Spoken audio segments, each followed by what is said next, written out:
বিনা সালাতে আপনি মুসলিম দাবি করেন, এটা কি করে হতে পারে? কে শিক্ষা দিয়েছে আপনাকে, বা কে আপনার মনের মধ্যে এই চিন্তা ঢুকিয়ে দিয়েছে যে আপনি নামাজ না পড়েও মুসলিম? এটা কোত্থেকে, এই ফতোয়াটা নিলেন কোত্থেকে, পেলেন কোথায়? এটা কোন হুজুর বলেছে? এটা কোন কিতাবে আছে? এটা আপনি কোরআনের কোন আয়াত পেয়ে গেছেন যার মাধ্যমে প্রমাণ হয়ে যাচ্ছে যে আমি বেনামাজি হলেও আল্লাহ আমাকে নাজাত দিয়ে দিবে? কোথায় আছে সেটা? সে হাদিসটা কোনটা যার উপরে ভিত্তি করে আপনি বেনামাজি হয়ে বসে আছেন? কে আপনাকে উদ্ধার করবে? আপনি অস্ত্র চলতেছে, সামনে শত্রু কাফেরকে হত্যা করেছেন, আর রাসূল বলতেছে যে ওই অবস্থায় নামাজ সময় হয়ে গেলে তোমার নামাজ মাফ নাই।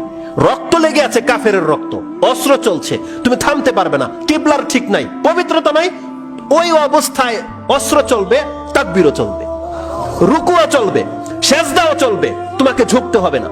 রিজালান, হাঁটো আর সালাত পড়ো, রুকবানান, ঘোড়ার উপরে সালাত পড়ো। সুবহানাল্লাহ, আপনি ট্যাঙ্কের ভিতরে আছেন, সালাত চলবে, গুলি চলবে, সালাত চলবে। রিজালান ও রুকবানান। এবং তিনি মুজাহিদ রাহিমাহুল্লাহর কওলকে নোট করেছেন, তিনি বলেছেন ইজা ইখতালাতা কাইমান, যখন শত্রুর সাথে লড়াই শুরু হয়ে যাবে, দাঁড়া অবস্থায়, দাঁড়িয়ে অবস্থায় সালাত আদায় করতে হবে, বসাবসি নেই, স্থির হওয়া লাগবে না। এবং আব্দুল ইবনে উমর রাদিয়াল্লাহু তাআলা তিনি রাসূল সাল্লাল্লাহু আলাইহি ওয়াসাল্লাম থেকে হাদিস কোট করেছেন যে আনিন নবী সাল্লাল্লাহু আলাইহি ওয়াসাল্লাম ক্বালা ওয়া ইন কানা আকসারু মিন যালিক, যদি শত্রুর সংখ্যা বেড়ে যায়, তোমাদেরকে যদি জমিনে দাঁড়িয়ে সালাত আদায় করতে না দেয়, ফালিউসাল্লু কিয়ামান ওয়া রুকবানান, তাহলে সে দাঁড়িয়ে থেকে সালাত পড়বে, দৌড়বে আর সালাত পড়বে, সে তার ঘোড়ায় চেপে সালাত পড়বে, সে তার যানবাহন থেকে সালাত আদায় করবে, সালাত মাফ করা হয়নি। কারণ সালাত হচ্ছে আপনার ইসলাম, সালাত হচ্ছে আপনার ঈমান। সালাত ছেড়ে দেওয়া মানে আপনার ঈমান নাই। যখনই আল্লাহ সুবহানাহু ওয়া তাআলার পক্ষ থেকে, আল্লাহর পক্ষ থেকে ডাক দেওয়া হবে হাইয়া আলাস সালাহ, আসো সালাতের দিকে, হাইয়া আলাল ফালাহ, এটাই তোমার নাজাতের দিক, তখন কেবলমাত্র মাঠ থেকে, জমি থেকে, কাজকর্ম থেকে তারাই মসজিদের দিকে ছুটে আসবে যারা ঈমানদার, যারা আল্লাহর প্রতি ঈমান রাখে, তারাই কেবল ছুটে আসবে। আর যারা পরকালে বিশ্বাসী নয়, তারা তাদের কাজে ব্যস্ত থাকবে। এটা হচ্ছে মূল বিষয়, যে আজান হলো আপনার এবং কাফেরের মাঝে পার্থক্যকারী। পুরো মাঠের মধ্যে, মার্কেটের মধ্যে, সব জায়গায় কে হিন্দু, কে মুসলিম, কে খ্রিস্টান, কে বৌদ্ধ চিনা যায় না চেহারা দেখে, পোশাক দেখে, কর্ম দেখে চিনা যায় না। কখন চিনা যাবে? নামাজের ওয়াক্তটা হতে দেন, যেমনি হয়ে যাবে হাইয়া আলাস সালাহ, আসো সালাতের দিকে, কেবলমাত্র এই টিমের মাঝে যারা মুসলিম তারাই দেখবেন কেবল মসজিদের দিকে আসতে আছে, তারাই কেবল সালাতের দিকে আসতে আছে, আর বাকি যারা আছে তারা তাদের ধর্মের সাথে কোনো সম্পর্ক নাই, সালাতের সাথে তারা থেকে যাবে। তখন আপনি বুঝতে পারবেন যে এই লোকগুলো হচ্ছে মুসলিম আর এই লোকগুলো হচ্ছে অমুসলিম। এভাবে পার্থক্য করতে হবে। তা সালাতকে সে মানদণ্ড দেওয়া হয়েছে যে সালাত হচ্ছে বান্দা এবং কুফরের মাঝে পার্থক্যকারী। এটা ছিল একটা হাদিস যেটা ইমাম মুসলিম রাহিমাহুল্লাহ তিনি তার কিতাবুল ঈমানের মধ্যে 35 নম্বর পর্বে এনেছেন। হাদিস যেমনটা বলেছি 148 এবং 149 নম্বর। ওমর রাদিয়াল্লাহু তাআলা আনহু তিনি বলতেন, লা হাজ্জা ফিল ইসলামি লিমান তারাকা সালাহ, যেই ব্যক্তি সালাত ছেড়ে দিল, নামাজ পড়ে না, এই ব্যক্তির ইসলামে কোনো অংশ নাই। তার মানে যেই ব্যক্তির সালাত নাই, সেই ব্যক্তির ইসলাম নাই। ওমর রাদিয়াল্লাহু তাআলা আনহুর ফতোয়া, তিনি এটা মনে করতেন। তিনি কোন সিচুয়েশনে কখন এই কথাটা বলেছিল একটু পরে সে কথাটা আসবে, জাস্ট আমি আপনাকে এখানে স্মরণ করিয়ে দিই। ওমর রাদিয়াল্লাহু তাআলা আনহুর ঈমান হচ্ছে, তিনি বলছেন লা হাজ্জা ফিল ইসলামি লিমান তারাকা সালাহ, যেই ব্যক্তি নামাজ ছেড়ে দেয়, ইসলামে তার কোনো অংশ নাই। তার মানে আজকে যারা ফজর পড়েননি, এই জুমা পড়তে উপস্থিত হয়ে গেছেন, এখন তো আপনি মুসলিম, কিন্তু এই যে সকাল থেকে এ পর্যন্ত যা কিছু নেকি আপনি কাজ করেছেন, কোনো একটা নেকি আল্লাহর কাছে কবুল হবে না, কারণ আপনি মুসলমানের অবস্থাতেই নাই। যখন আপনি মুসলিম হবেন, ইসলামের উপরে থাকবেন, তখন তার বাকি ইবাদতগুলো কাউন্ট করা হবে, নয়তো নয়। আজকে আপনি জুমা পড়ে নেবেন, আপনি মুসলিম, যদি আসরের নিয়ত আপনার না থাকে, আপনার ঈমান এখান থেকে কেটে যাবে।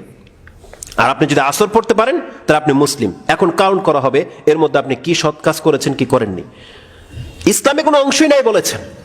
আর ফতোয়াটা সব থেকে প্রখ্যাত সাহাবী ওমর রাদিয়াল্লাহু তাআলা আনহু, যিনি এই উম্মতের দ্বিতীয় বিজ্ঞ আলেম, যার ইলমের কদর করেছে রাসূলুল্লাহ সাল্লাল্লাহু আলাইহি ওয়াসাল্লাম। এমন হাদিস পাওয়া যায় যে রাসূল সাল্লাল্লাহু আলাইহি ইলমের পরের মর্যাদাই হচ্ছে ওমর রাদিয়াল্লাহু তাআলা আনহুর ইলমের মর্যাদা। আর তিনি এটাকে মনে করেন যে লা হাজ্জা ফিল ইসলাম, ইসলামে ওই ব্যক্তির কোনো অংশ নাই লিমান তারাকা সালাহ, এটা যে কোনো ব্যক্তির জন্য, এটা আমাদের জন্য, পুরুষদের জন্য, মহিলাদের জন্য, যেই কোনো ব্যক্তি নামাজ ছেড়ে দেবে, ইসলামে তার কোনো অংশ নাই। এই কথাটা ওমর রাদিয়াল্লাহু তাআলা আনহু তিনি বলেছেন। আল্লাহ সুবহানাহু ওয়া তাআলা আমাদেরকে এবং আমাদের ঈমানকে হেফাজত করার তৌফিক দান করুন, আমিন। সালাত ইসলামের এমন একটি রুকন, আপনি এর গুরুত্ব তখন বুঝতে পারবেন যখন এর আসল হাকিকত আপনি লক্ষ্য করবেন।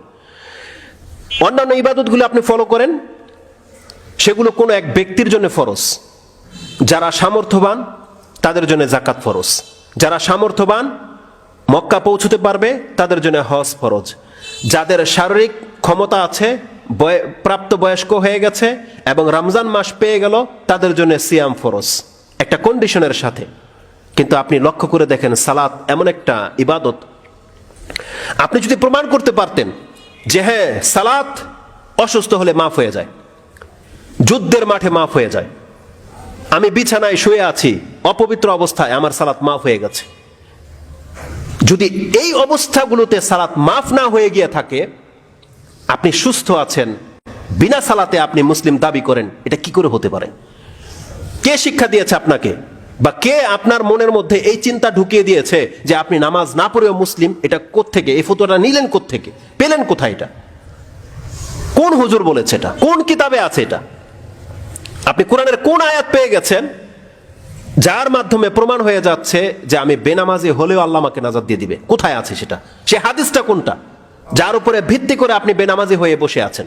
কে আপনাকে উদ্ধার করবে? তো সালাতের সব থেকে বড় ব্যাপার হচ্ছে, সালাত ইসলামের এমন একটা রুকুন বলা হয়েছে। আমরা দাঁড়িয়ে থাকি কিসের উপরে? আমাদের পায়ের উপরে, তাই না? আমাদের যদি পা না থাকে আপনার শরীর দাঁড়াতে পারবে? পারবে না। প্রত্যেকটা প্রাণী পায়ের উপরে দাঁড়িয়ে থাকে। ইসলামের মধ্যে একটা প্রাণীর সাথে তুলনা করা হয়েছে। আমাদের মস্তক যেটা, মাথা, এটাকে বলা হয়েছে ইসলাম। তার মানে যার মাথা নাই তার বডির কোনো মূল্য নাই, আছে? কোনো মূল্য নাই।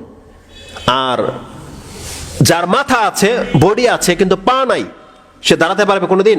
কোনোদিন দাঁড়াতে পারবে না। ধরে নেন এই বিল্ডিং, এই বিল্ডিং এর একটা রাস মাথা আছে, সেটা কি? ছাদ। কিন্তু এগুলো টিকে আছে কিসের উপরে? এই পিলারের উপরে। আপনি যেমন পিলার দিয়েছেন, ছাদ দেননি, এটা যেমন বিল্ডিং বলেন না, তেমনি ছাদ দিয়েছেন, পিলারগুলোকে ভেঙে দেন, রেজাল্ট কি? এই বিল্ডিং এর কোনো মানে আছে? পিলার বিহীন টিকবে এই ছাদ? ওই পিলারগুলোকে ইসলাম সালাতের সাথে তুলনা করেছে, যে সালাত হচ্ছে ইসলামের পিলার। যে সালাত ইসলামটাকে ধরে রেখেছে, যার সালাত নাই তার ইসলাম নাই। তার মগজ মরা, মানে মৃত মগজ নিয়ে সে বেঁচে আছে, কিন্তু তাকে পিলার দিয়ে তার ইসলামটাকে দাঁড় করাতে হবে। আর যখন ইসলাম দাঁড়িয়ে যাবে তখন তার কাছ থেকে কোন সৎ আমলগুলো গ্রহণ করা হবে সেটা পরে হিসাব নেওয়া হবে।